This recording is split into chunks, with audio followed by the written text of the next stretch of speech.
Hello, and welcome to Read Along with Grandma Sherry. Thank you so much for joining me. The story we have today is called Iggy Peck, Architect, written by Andrea Beaty and illustrated by David Roberts. Young Iggy Peck is an architect and has been since he was 2, when he built a great tower in only an hour with nothing but diapers and glue. "Good gracious, Ignatius," his mother exclaimed, "that's the coolest thing I've ever seen." But her smile faded fast as a light wind blew past, and she realized those diapers weren't clean. "Ignatius, my son, what on earth have you done? That's disgusting and nasty. It stinks." But Iggy was gone. He was out on the lawn, using dirt clods to build a great sphinx.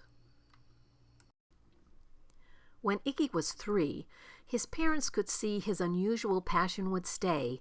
He built churches and chapels from peaches and apples, and temples from modeling clay.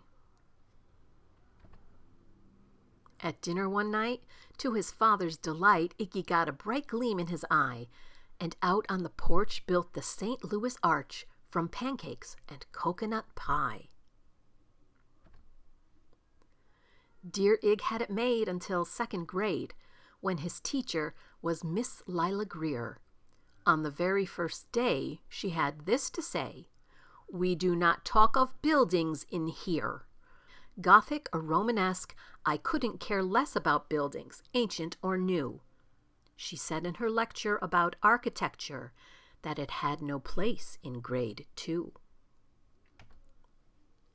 That might seem severe, but she was sincere, for when she was no more than 7, she had a great fright at a dizzying height in a building so tall it scraped heaven.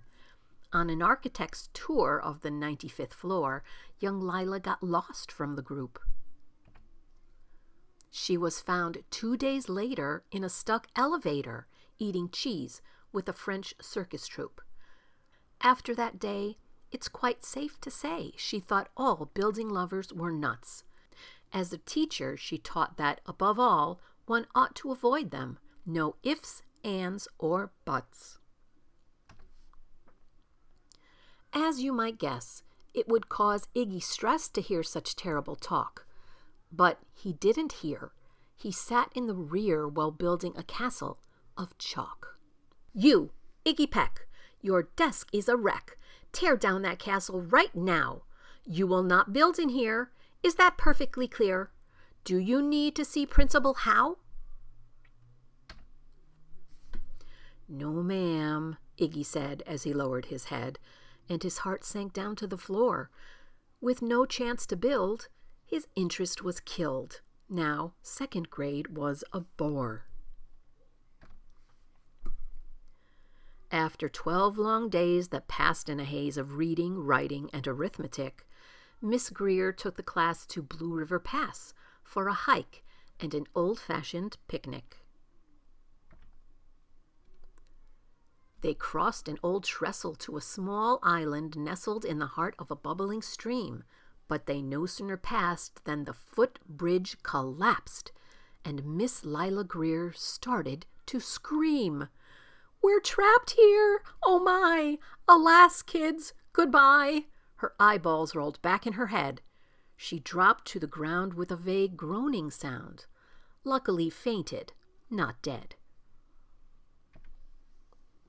The class was amazed. They stood there, quite dazed, uncertain of what they should do. But one bright young man was off hatching a plan, which started with Miss Lila's shoe. Soon, each lad and lass there at Blue River Pass was working together as one.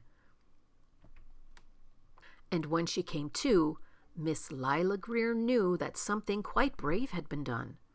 She looked in the air and saw hanging there a structure with cables and braces, and on the far side, beaming with pride, were 17 smiling young faces. Boots, tree roots and string, fruit roll-ups, and things, some of which one should not mention, were stretched ridge to ridge in a glorious bridge, dangling from shoestring suspension. It all became clear to Miss Lila Greer as she crossed that bridge over the stream. There are worse things to do when you're in grade 2 than to spend your time building a dream. Now every week at Blue River Creek Elementary in 2nd grade, all the school kids can hear, along with Miss Greer, how the world's greatest buildings were made. The weekly guest speaker, in t-shirt and sneakers, talks of buildings from Rome to Quebec. Of course, he's the guy who builds towers from pie, that brilliant young man, Iggy Peck. Well, that, my friend, is the end of Iggy Peck, Architect. It was written by Andrea Beaty and illustrated by David Roberts. I hope you enjoyed the story this week. I did. And I hope you have a wonderful rest of your day. Bye-bye.